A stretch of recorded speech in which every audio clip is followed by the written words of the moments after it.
And so I feel like I did a lot of work in that, but it was a self-directed aspect where it was like, I got to do this myself. I remember I called a naturopath that I worked with and I was like, hang up. No, you got this. You have it within you to do it. Internet gone. Crystal clear.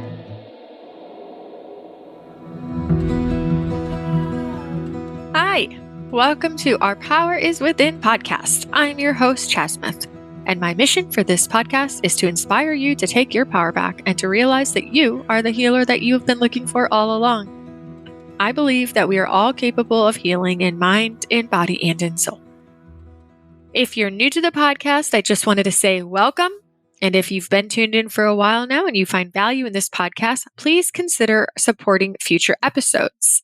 A few ways that you can do this are by leaving a 5-star review on Apple so that new potential listeners will be able to find this podcast. You could also leave a small monetary donation by clicking the link support this podcast in the show notes. Or you could share your favorite episode on social media and tag me at Our Power is Within. Thanks so much for your continued support. I love you all. So, our guest today is Sonya Mujeeb. And Sonya is here to share her story of how she went from a life of suffering to symptom-free. She shares what worked for her, all the many insights that she gained along the way, and we talk all things healing, nervous system regulation, brain retraining, and more. I absolutely adored chatting with Sonya, and I have no doubts that you will enjoy this conversation too. Please enjoy.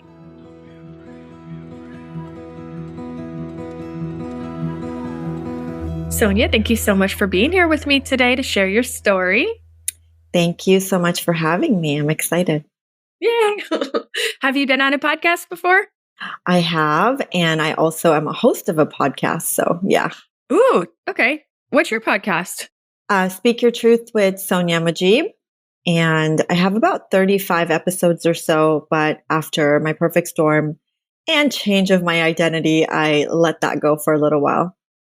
Okay. Have you resumed it or still kind of paused? Not yet. It's still on pause. And because everything shifted so drastically, I wanted to see where do I want to shift my focus to? Because it was always about speaking your truth, health, spirituality.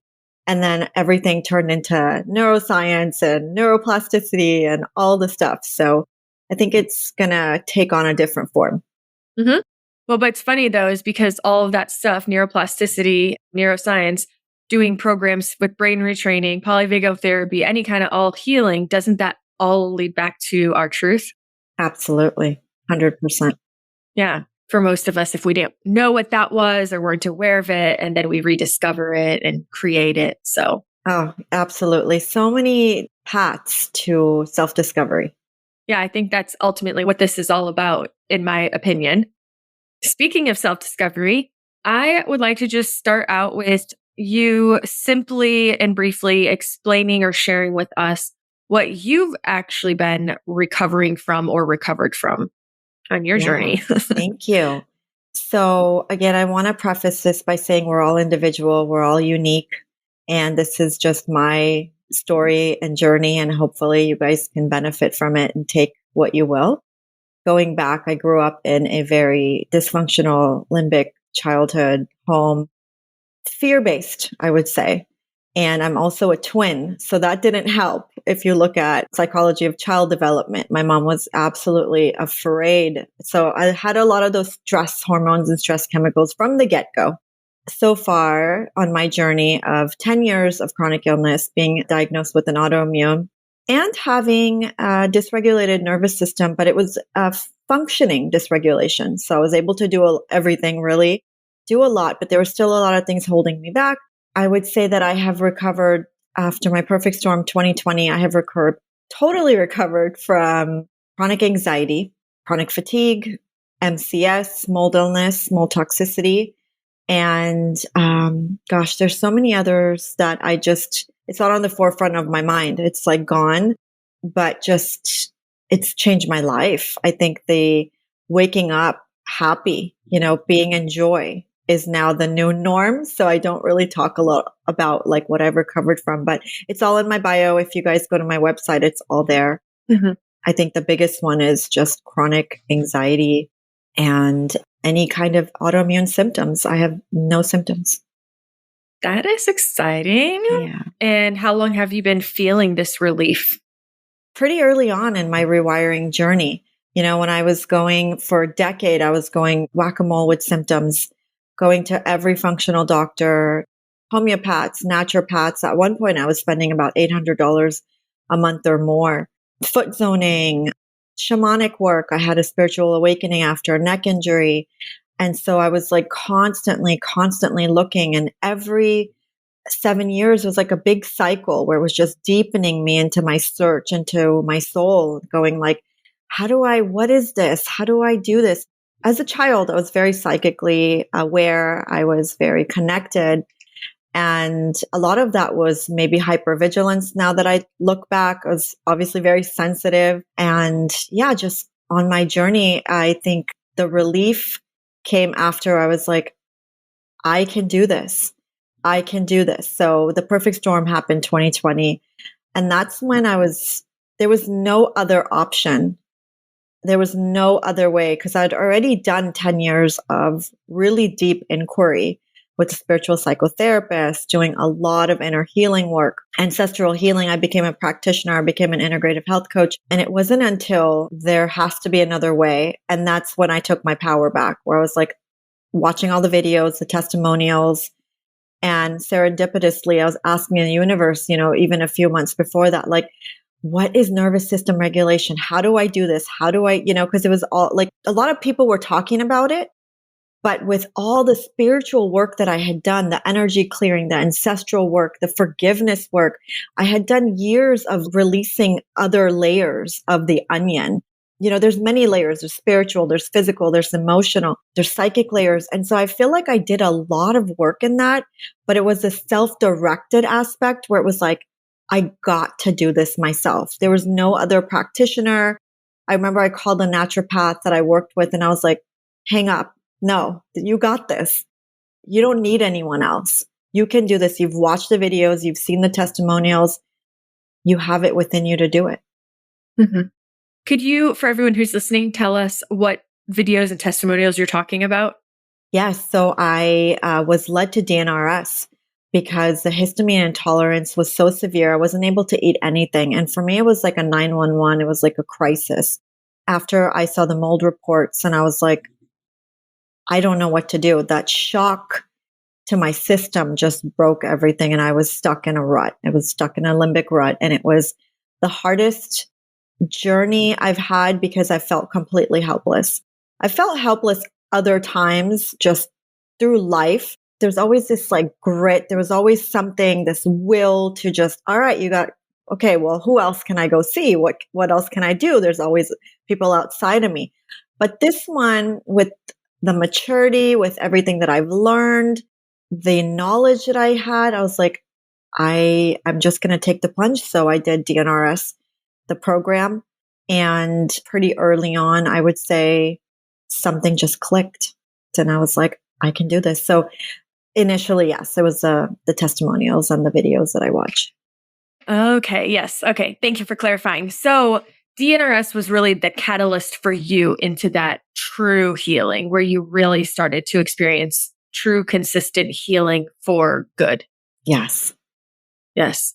It's interesting because a lot of people, you did a lot of layers of like clearing and emotional release and all that prior to DNRS. That's really interesting because a lot of people who come on here and share their story, they usually kind of start with the rewiring and then they go into like the deeper layers of like the emotional healing and the inner child work and, heart systems and potentially trauma release and stuff like that. But you kind of did it in the opposite direction. Yeah, I did it in reverse.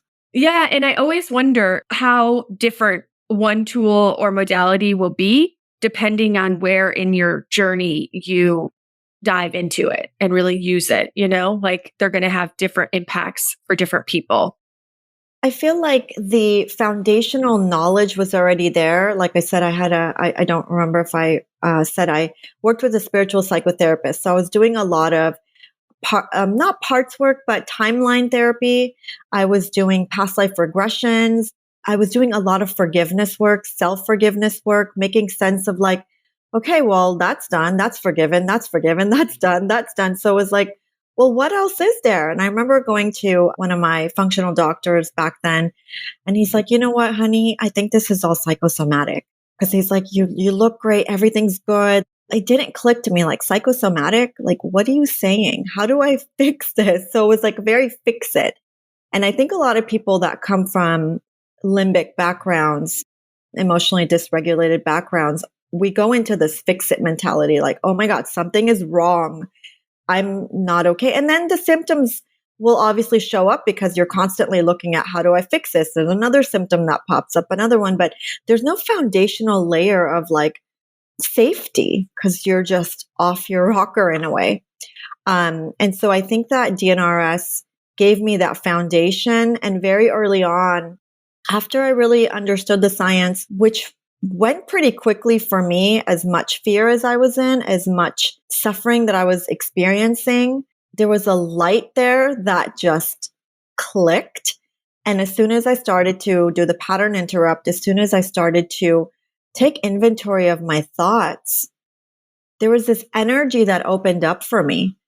And I talk about this a lot in the community, and I've talked about it, but there was this survival energy that left, and this bliss and joy energy that enveloped me, I would say within the first couple weeks of doing DNRS. And it was like the brightest light, the happiest, the most joy. It encompassed me. And that energy of bliss stayed with me for the next 9 months. So regardless of my symptoms, or that I wasn't able to eat stuff, or that I was in fear, there was still this overwhelmingly powerful joy energy that changed my life. And so I saw the contrast between fear and love, between joy and lack. And I was able to see like both ends of the spectrum so clearly. And I made the choice to go this way, to totally change my identity, to keep moving forward. And so I was very, extremely lucky that I was able to be in this energy where I think what really got me through, for people listening, is that I gave up on timelines. I gave up on like, how long is this going to take? How much time am I going to have to spend? So I was like, if I need to do rounds for the rest of my life, I'm just going to do it. That's fine.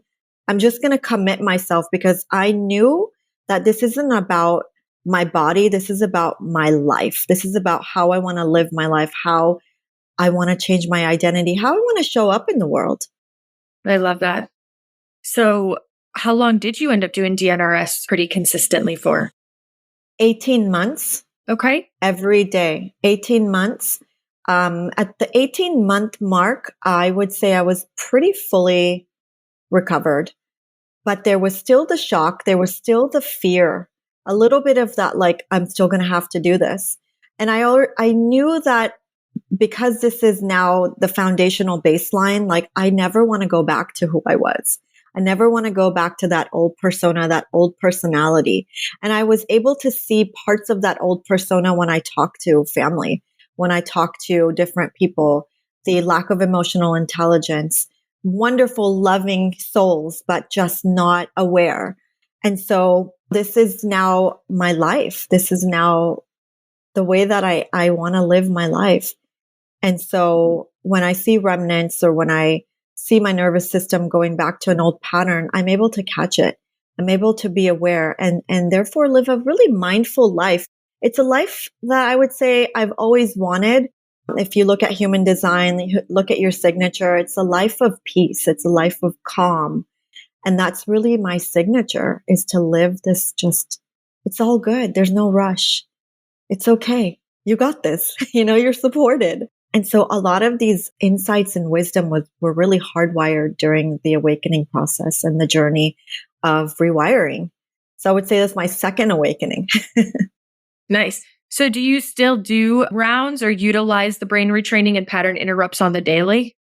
I don't. I live more of a mindful life. There are days where I want to pattern interrupt. I just really got suckered into watching things about what's going on in the world. And so that was kind of hard, because you feel helpless. You don't know what to do. So yes, I absolutely had to do pattern interrupt. I also want to say that early on in my journey, I got involved with heart math. If I'm feeling like, all right, I need some support, I will go ahead and do heart math and the power of heart brain coherence, the science behind it.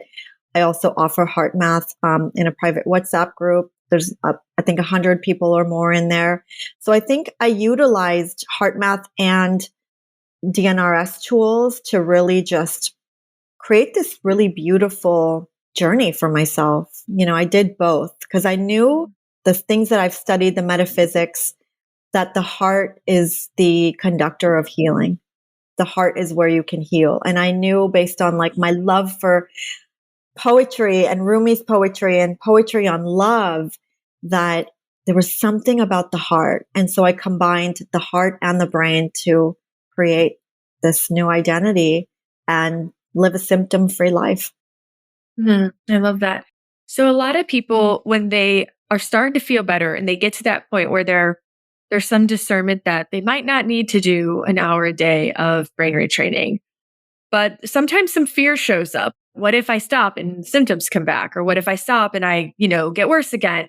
Like all these things. And so sometimes there can be a little confusion in how to transition from I'm full-time brain retrainer to I'm going to start living my life. What was your transitional period like, and what insights or advice could you give to people who are listening and who are getting close to that point or uncertain if they're there yet? Yeah, I would really say listen to your intuition without being hard on yourself, and know that you have other tools in your pocket. Brain retraining, it's a full-time job, I would say.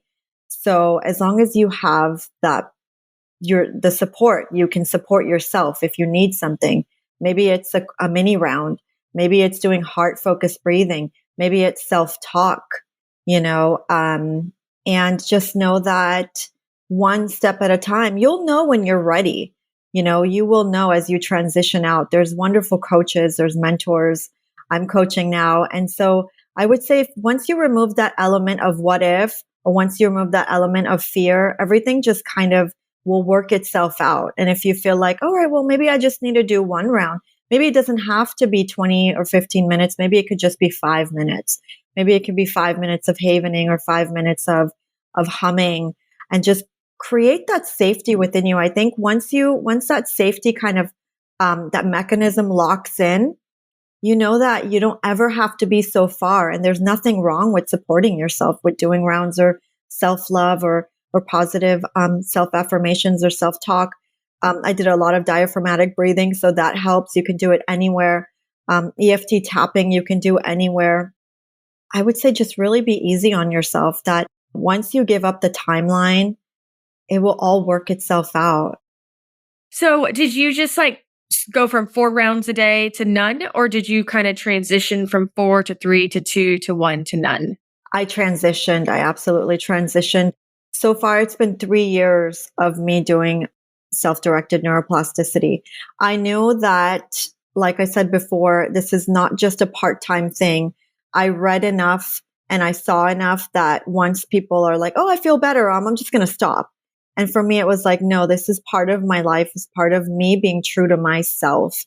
And I'm going to take care of myself and love the sugar out of myself, because I didn't ever have that before. And so it transitioned from 4 15 minutes to 3 20 minutes to 2 morning and night to 1 to now okay, if I ever need it, yeah, I have the tools. And you know what? I feel so good. I feel so good after. And so I remember one of my buddies and I, we were doing a round after a few months, and I was like, this feels so good. I miss this, and it's just even thinking about doing a round, I'll start yawning. So I know my body loves it. And for me being, if you guys know human design, being a manifesting generator, I got to manifest during my rounds. It was not just about healing my body. It was about well, what do I want to do? Okay, well, I'm going to go to Paris and I want to do this. I want to buy this. I want to finish this course. I want to start teaching. I want to write a book. So visualizations change as you change. And it's a wonderful tool. There's so much science and power behind visualizations that it's not just about healing your body. It's about mental fitness. So you loved how you felt, but did you ever butt up against resistance Oh, sometimes? absolutely. Okay. Oh, who didn't? Absolutely. And that's when I got to parent myself. And that's when the self-talk was there. And because I was in the beginning, again, so connected to my heart, I was just able to self-soothe pretty quickly. Now, there were times my grandma passed during rewiring. There was a lot, COVID. I mean, COVID was happening during my whole rewiring journey. And I was just like fully focused, like blinders on. I totally got off social media. I was no longer on Facebook. I was no longer in the spiritual groups. I was really connected to ascension groups that were all symptom based. Everyone's just super dysregulated, very limbic and symptom chasing.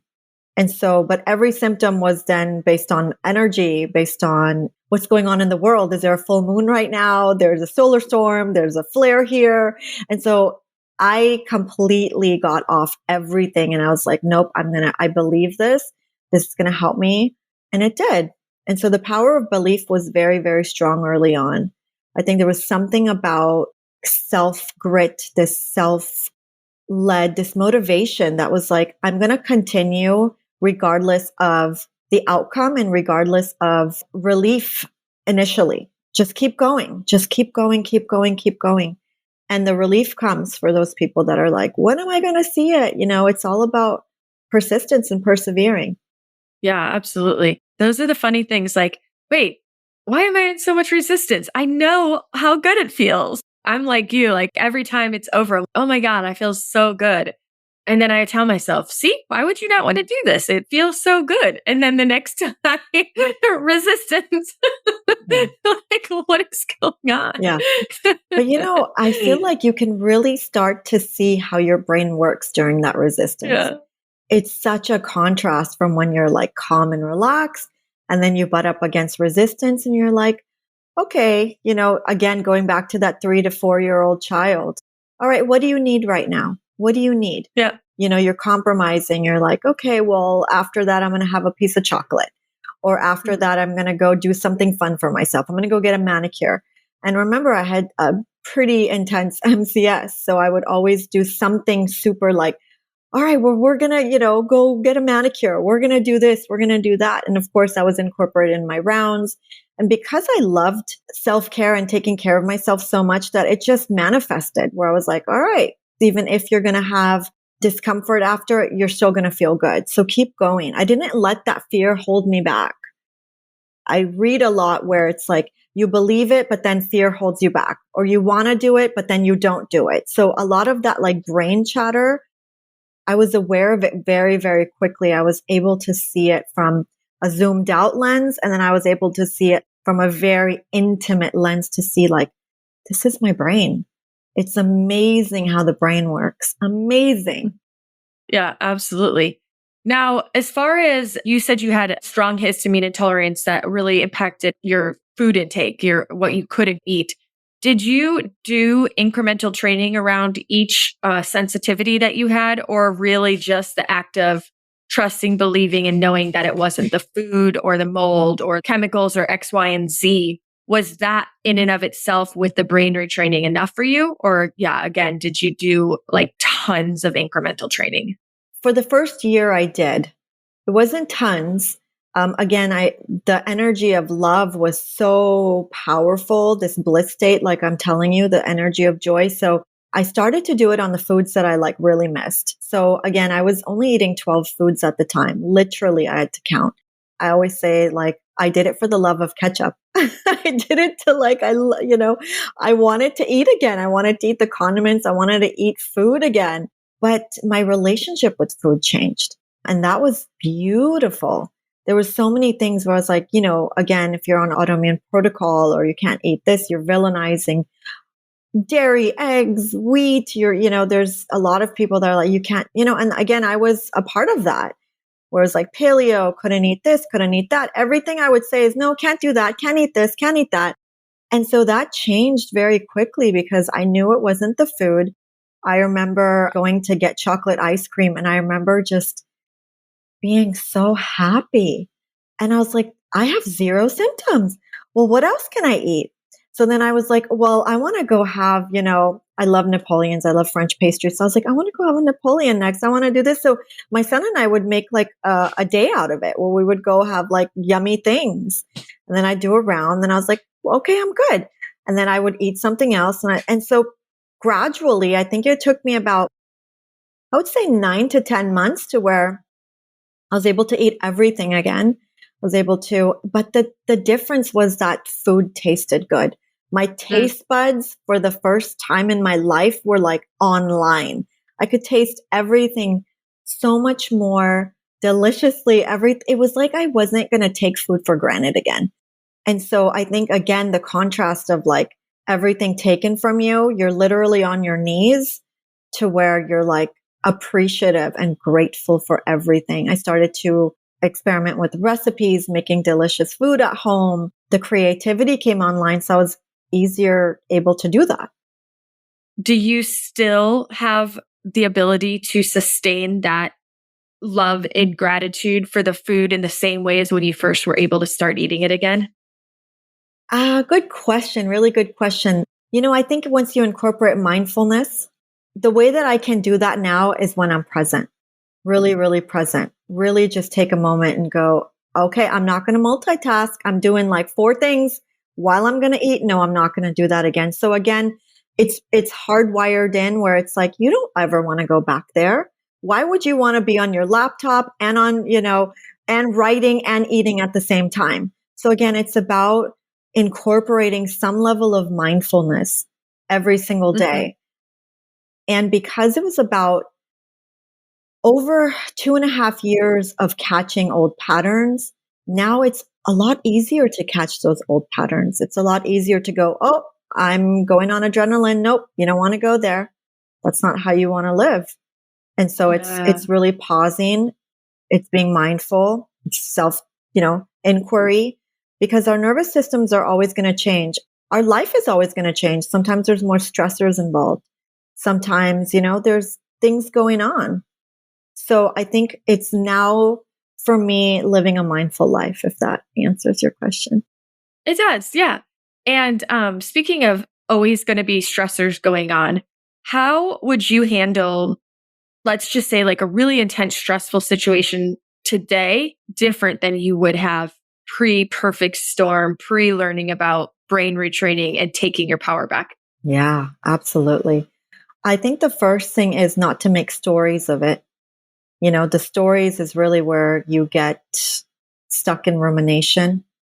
I would go into self-soothing. I would go into a little bit of self-care.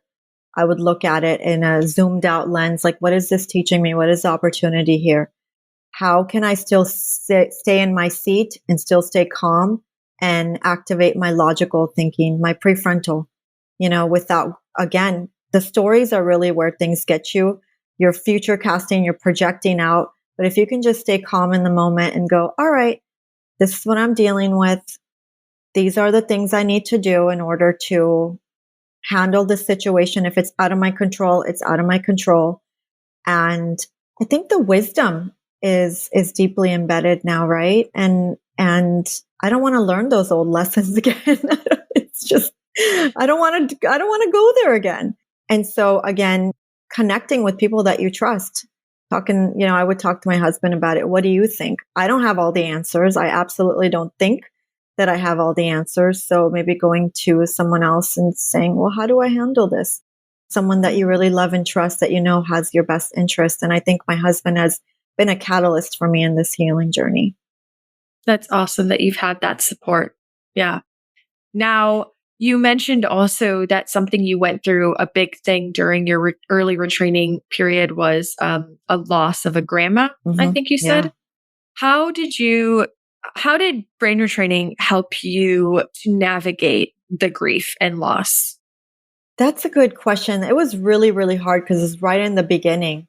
And I was really in avoidance. I was really I couldn't handle all the things and grieving for her. So I gave myself pockets of time. I wasn't able to fly to California at that time. It happened very, very quickly. Again, it was right during COVID. It was so much fear in the collective. There was literally, it's just chaos energy. Everyone was just embedded in fear. And so I was able to take pockets of time to cry, to grieve, to soothe myself, and then go into something that felt more self-nurturing. Yeah. And knowing that I, have a foundation of spirituality that I know, like, I can always talk to her. She's not that far. I can always connect with her. If I have dreams of her, I can send her love. I can see, again, I was really connected to even like the shamanic world, receiving messages and insights from animals, from birds, from butterflies. And so if I see like a big, beautiful butterfly, I'm like, hey, grandma, so it would be like where I know that we're just changing forms. You're never that far away. Yeah. That's beautiful. The theme I'm noticing in this conversation is really about living a life of mindfulness. What are some of the daily practices that you commit to for your own self-care to keep that mindfulness in the forefront? Where are my thoughts at? What am I entertaining right now? Being grateful. I think gratitude has taken me really, really far. And again, it was about if you're grateful for what you have, you're going to receive more. So that's like really embedded. Really, really grateful. Like right now, I'm looking at all the leaves on my deck, the colors of fall, all the nature outside, just savoring the moments, not rushing to the next thing. That adrenaline, that rush where it's like, I need to do this. I have to do this. That's not there. It barely surfaces up because you're grounded, you're centered. I think everyone has to go through this maturation process. And I think it's a part of your own soul's journey where it's going to happen for you, not rushing it. There's so much that you have to learn to get to this point to where you're like, I've learned enough lessons. I never want to go back there again. So I would say gratitude, savoring, presencing, self-soothing, just self-care. Asking, what do I need right now? Where are my thoughts? And knowing that your thoughts can really impact your biology, your physiology. So just really committing to checking in with yourself throughout the day and checking in with those things. But do you have any kind of morning routine or night routine or anything? I do. The morning I wake up, I do affirmations. My affirmations have changed. So sometimes it's YouTube affirmations. Sometimes it's yoga nidra first thing in the morning. I think morning routine is super, super important. Saying some, gratitudes. Walking in nature is something that I really strive to do every single day. Just really connects me back to earth, gets me out of the home. I do work at a French bakery right now. So that's really, really fun. Yeah. That's really, really fun to just break up the monotonous routine of studying, coaching, and just being at home. So that's really fun. Now working at a very fast-paced, very busy bakery, I do come home and do yoga nidra. I will have to come home and sometimes nap, and knowing that that's okay. You just had there's a lot going on. And so just supporting myself in whatever way I need, whether that's a nap, a round, a yoga nidra, but always not letting yourself go too far. Not going, again, if people understand polyvagal, we have a brain for life until we're on earth. So understanding like, all right, now I'm getting into the red zone and I am going to give myself some love.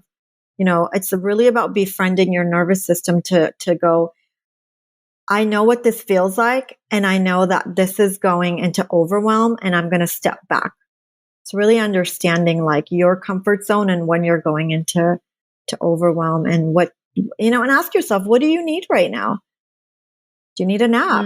Do you need a hug? Do you want to haven? And again, heart math. There's always heart math. I can always do heart focused breathing to shift my energy pretty quickly, whether it's, 2 minutes or 5 minutes. Do you ever need to take a pause and leverage any of those tools while you're in your busy job? I have, but because it's so busy, at times when I don't, I pay for it after. Yeah. But it's nice because this is a really good point to bring up is you can choose to, I think a lot of us, and I used to be pretty afraid. Like I used to think, because when you're doing brain retraining, you're kind of taught during that commitment to like really not engage in things that induce adrenaline. And I think that to some degree, from people I've talked to, and I know I went through this, I almost started developing a fear around doing anything that would produce any adrenaline, as if I needed to always keep myself at this baseline. And it was this belief that like anything adrenaline inducing would be not safe. And it was really a practice to trust that as I was regulated, it is very normal to go up and down, and that it was okay in the right doses to still do things that are adrenaline inducing, especially if it's fun and enjoyable and exciting. And like you said, just find the balance. Don't go do that every day, every day, every day, every day, keeping yourself in that state and not balance it. So, like you said, sometimes you come home and you take a nap or you do something self soothing, and that is that counterbalance. Absolutely. Absolutely. Yeah. Again, don't let yourself go into the old pattern, because if you go into the old pattern, what are you going to get? Yeah. It's about really understanding, like, I never want to go back there again. I love myself enough to know that this isn't worth it. So I go, is it worth it for me to be here every day? Absolutely not. Is it worth it for me? Is it enjoyable for me to be here 1 or 2 days a week having fun? Yes, absolutely. So checking in with yourself, and it's about like, where's the joy in this? If there's no joy in it, it's meaningless. It's really meaningless. And that, again, you don't want to go back to the old self. Yeah. I mean, I've spent my whole life working in fast paced, I mean, I'm getting up to almost 3 decades in the food and beverage industry. Wow. And so I am doing that now. And I actually did have a job almost through my entire retraining. I didn't take a break. For me, I've just really learned, like you just said, how many days is my threshold. I know if I do like 2 days in a row, that's okay. But 3 days in a row is going to it's just too much. And that's okay. There doesn't have to be judgment around that. And I see the parts creeping in sometimes, the stories like, oh, well, so-and-so works 5 days in a row. I don't care. I'm not so-and-so. And that's his life that he's choosing to live. And I'm not sure his life is even that appealing to me, Yeah. And I know that I know my limits. And that's not to say that I might never, ever do those 3 days in a row if, my boss or my coworkers are in a bind and I'm going to say yes and help out. I'm very aware of my week. And if I'm going to say yes those days, I'm more likely to do counterbalance activities before I go into work. And then that 4th day, I usually really don't make any plans and set that day for me to go to the beach and, sleep in if I want to, just do whatever feels good, Yeah, absolutely. It's about what feels good, what brings you joy. Because ultimately, all of my brain retraining, a bulk of it was starting in 2020. So people weren't working. So I was very, very lucky. I left my coaching. My husband was working from home. There was this safety. There was this peace that was just like, I don't have to do anything. Yeah. All I'm going to do is take care of myself. So it was an absolute gift. And I know that that isn't given to everyone. Some people have to work. Some people have like babies, kids around. So one day at a time, do what nurtures you and do what brings you joy. What brought me joy during those times where there was absolute chaos. I was just coloring. I became a professional left-hand coloring artist. Yes, me too. It was so fun. It was so fun. Yes. And so it was nurturing your inner child. Yeah. The brain needs novelty. So I literally did everything that was suggested. Brush your teeth with the left hand, wake up from the other side of your bed. Also during the COVID period and after, even now, my husband and I are like, okay, well, what do we want to do this weekend? Let's go to an apple orchard. Let's drive to Florida. Let's go here. Let's look at something we've never done. Let's go to a play. Like I've gone to so many plays. Oh, fun. We've done so many things like random, like let's go to a museum. Let's do this, So I feel like we've brought this like spark where it's like, let's do something fun and create memories. And so all we've done in the last 3 years is just create memories. And even if that's not like overtly, exciting things, but it's still like a new restaurant, a new cafe, that really takes you very far because it's constantly taking you into not only the present, let's live in joy. I think that's really the message here. I love that. We've already, I think, talked about some of them organically, but what, if you have anything to add, would be some of the biggest insights you feel that you've taken away from this experience of getting sick and now getting well? Wow. Oh my gosh. So many insights. I think the first one that I'd like to talk about is I was doing a shamanic journey, and I was, it was like a 15-minute, or 20-minute guided. And I remember I was in right before this perfect storm happened. I remember I was like connecting with the trees, and I was kind of just connecting with the nature and everything around me. I had heard, you're here to build your foundations. You're really here to build your foundations. And I didn't understand what that meant. I didn't have a solid foundation. I never had a routine. I didn't have that safety mechanism.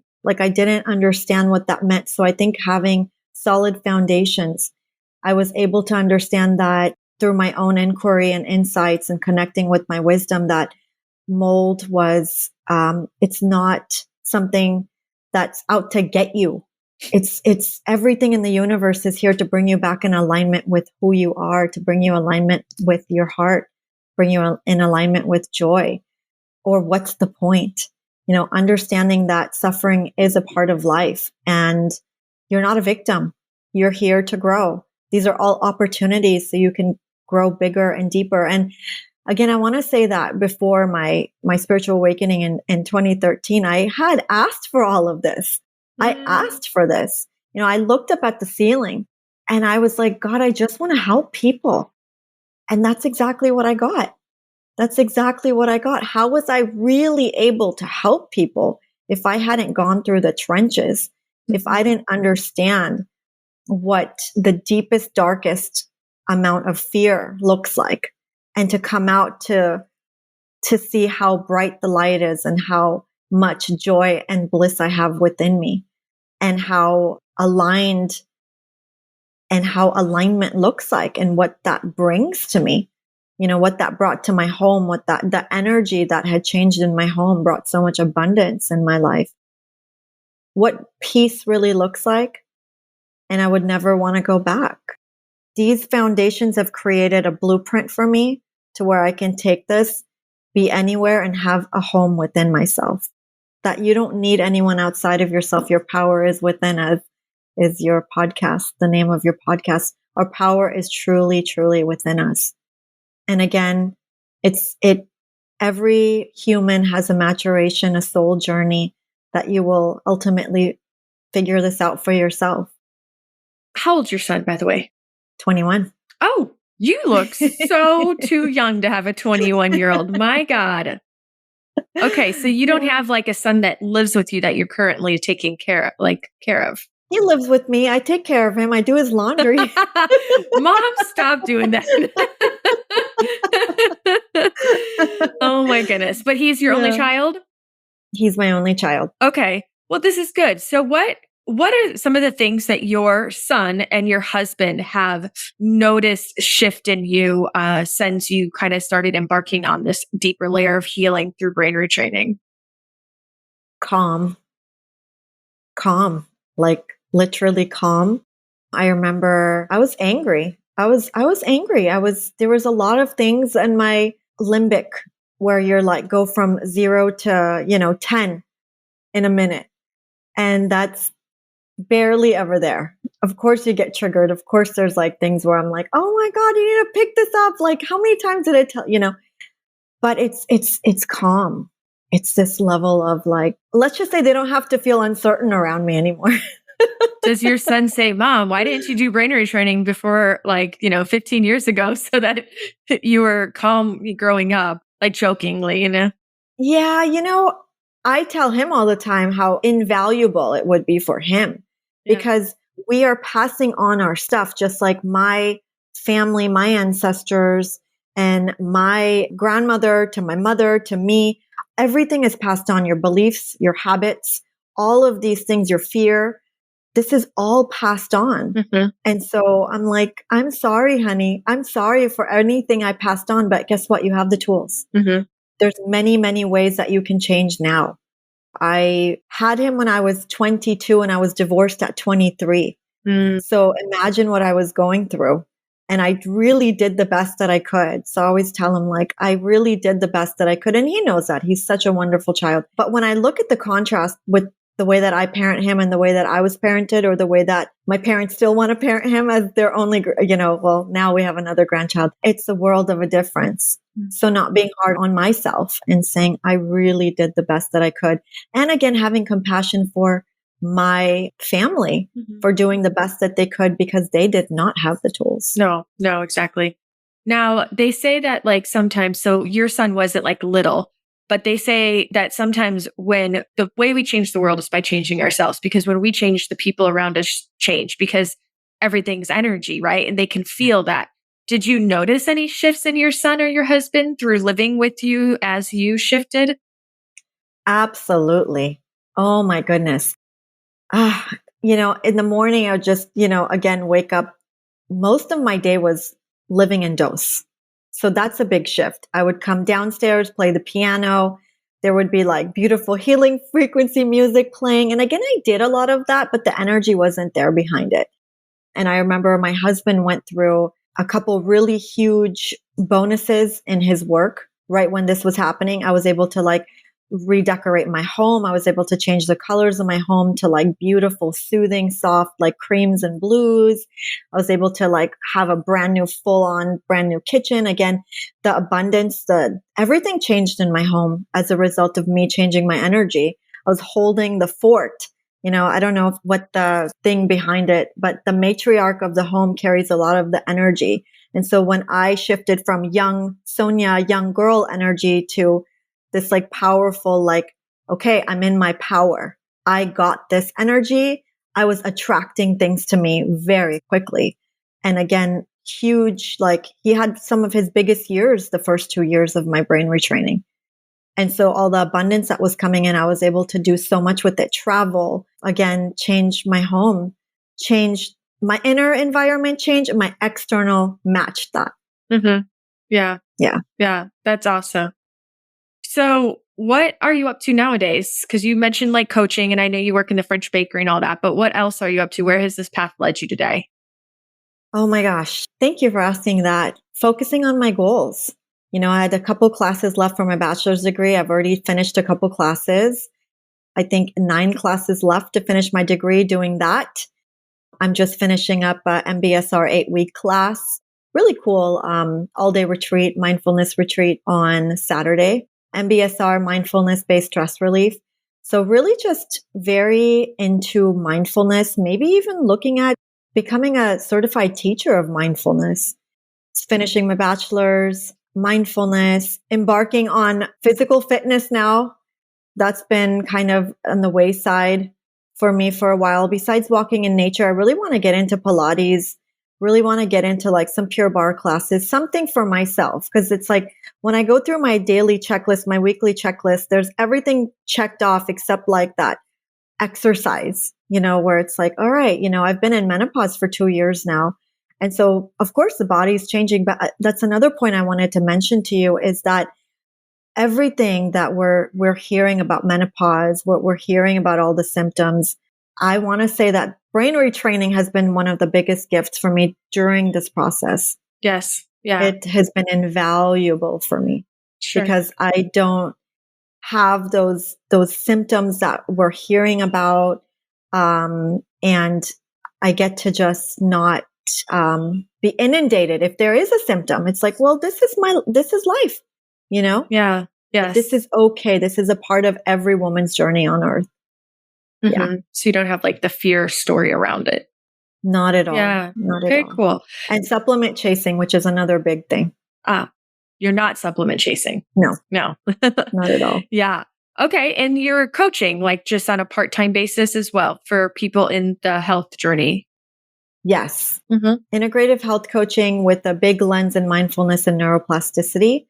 So I do have a couple people that I'm working with now that's building. The whole thing about me shifting into the bakery was to really build resilience and get out of I have to do this, I have to do all these rounds. I have to do this. But it was like, nope, you're done. You're done. Yeah. Now you could do whatever you want. I am still there right now, 1 or 2 days a week, but eventually as I get busier with coaching and have more to take on in terms of like classes, when my classes start back in January, then that's probably going to be, out. And what I've learned also is when you learn a new skill, when you're putting yourself in a new environment, not only are you learning new languages, learning how to speak to people, working in a fast-paced adrenaline-based environment and seeing the calm in the chaos and seeing like, wow, I've come so far. Mm-hmm. So I think that's another really big gift that I'm able to say, wow, what a contrast, what a contrast, and not getting sucked in. Yeah, definitely. Yeah. And how can people connect with you? My website, depthfuljourney.com. Yeah, send me a message. I am on Instagram. Sometimes I just deactivate, especially when there's a lot going on in the world. And, but you can definitely reach me on my website. I'm happy to answer any questions. I'll also link my Facebook page. I haven't been very active on my Facebook either because I'm living life and I don't really want to live through the lens of just being online and plugged in online all the time. Mm-hmm. And so another thing is that I don't really have the need to constantly post what I'm doing. So that desire isn't there anymore. It's like I know that I'm living in joy and that's enough. Yeah, absolutely. So if you've listened to any episodes, you know the last question, which is going to be, if you were told you could only share one message with the world for the rest of your life, what would you spend your life sharing? Oh, I love that. I'm going to drop into my heart. I would say, chase your bliss. Do what makes you happy. Do what really makes you happy without question. I love it. Thank you so much. Thanks for being here with me today. It was so fun getting to chat with you. I can literally feel your passion and energy through this conversation, and it's contagious. I really appreciate it so much, and I'm excited to share. Thank you. I loved it. Thank you for your poignant questions and allowing me to share my story. And I wish everyone just peace and beauty and love. Yay. As always, every episode that you tune into, I have a hope that you will feel inspired in some way, or that you will have learned something insightful or a practical tool or just some type of practice that you can begin to immediately implement into your healing journey. Please tune in to the Instagram for weekly challenges. November's theme has been gratitude in honor of Thanksgiving. And until next time, make this week great. And now it's open wide. The dog within my dog is where I found my light. The fruit became the doorway, and now it's open wide. The fruitful darkness.